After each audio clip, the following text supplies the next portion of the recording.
Bunu sizə hədiyyə edirəm. Çox sağ ol, xoş gördük sizi də. Həmişə səsin uca yerlərdən gəlsin. İnşallah biz də baxaq fəxr eləyək. Siz ki, şəhidi yad eləyirsiniz, şəhidin evini, anasını yad eləyirsiniz, şəhid balalarımızı hər an unutmursunuz, yadınızdadır. Biz də analar sizə baxaq, sevinək. Sağ olun, var olun. Rahlə xanım, biz Nur Ocağı Ədəbi Məclisi adından gəlmişik. Sizi daha doğrusu şəhidimizi yadımıza salıb anmağa gəlmişik.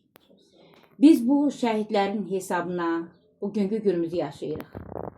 Fərid kimi, Bəhruz kimi, Bəxtiyar kimi, Eliyəddin kimi, Naftalan şəhid, Mehman kimi, Vaqif kimi Naftalan şəhidlərinin hesabına bugün xoşbəxt yaşayırıq.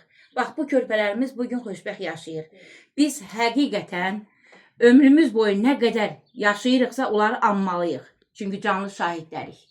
Və gələcək bircə şeyə yaxşı, bizim üçün yaxşı oldu ki, gənc nəslimiz Kübra kimi yeni ayaq açıb addımlayanlar o çətin anları, o müharibə dövrünü gördülər. Şəhidlərimizi də gördülər.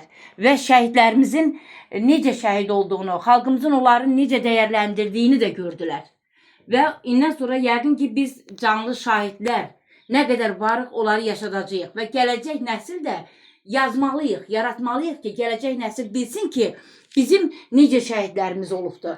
Canından, qanından keçən, vətən uğrunda of deməyib canını fəda edən Fərid kimi, yenə deyirəm, oğullarımız, Bəhruz kimi, Bəxtiyar kimi, Eliyəddin kimi oğullarımız vətən üçün canlarını şəhid veriblər. Qurban veriblər, torpağa qurban veriblər. Gör nə deməkdir, ana torpaq deyirik. Deməli, birinci torpaq anadan da, ailədən də irəliymiş bunlar üçün. Bəli, ona görə biz sizlərə borçluyuq. Sizlər kimi anaların qarşısında başı əyirik ki, elə oğullar tərbiyə edib böyütmüsünüz. Buna görə sizə təşəkkürümüzü bildirdik.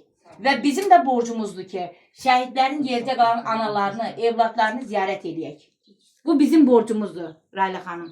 Allah rəhmət eləsin, qəbri nurla dolsun. Və Nur Ocağı Ədəbi Poeziya Birliyi adından, bütün orada olan 60 şairin adından sizə başsağlığı verdik. Dərdiniz dərdimizdir, qəminiz qəmimizdir. Amma Allah sizə heç vaxt qəm göstərməsin. Bundan belə xoş günlərinizə çağırın, xoş günlərinizə gələk biz bu evə. Rahlə xanım, təşəkkür edirik. Biz də Nur Ocağı adından, şair və şairlərimizin adından sizə başsağlığı veririk. Allah şəhidimizə qəni-qəni rəhmət eləsin. Allah qazilərin canına sağlıq versin. Nə yaxşı ki, varsınız sizin kimi gözəl bir analar. Allah qəni-qəni rəhmət eləsin.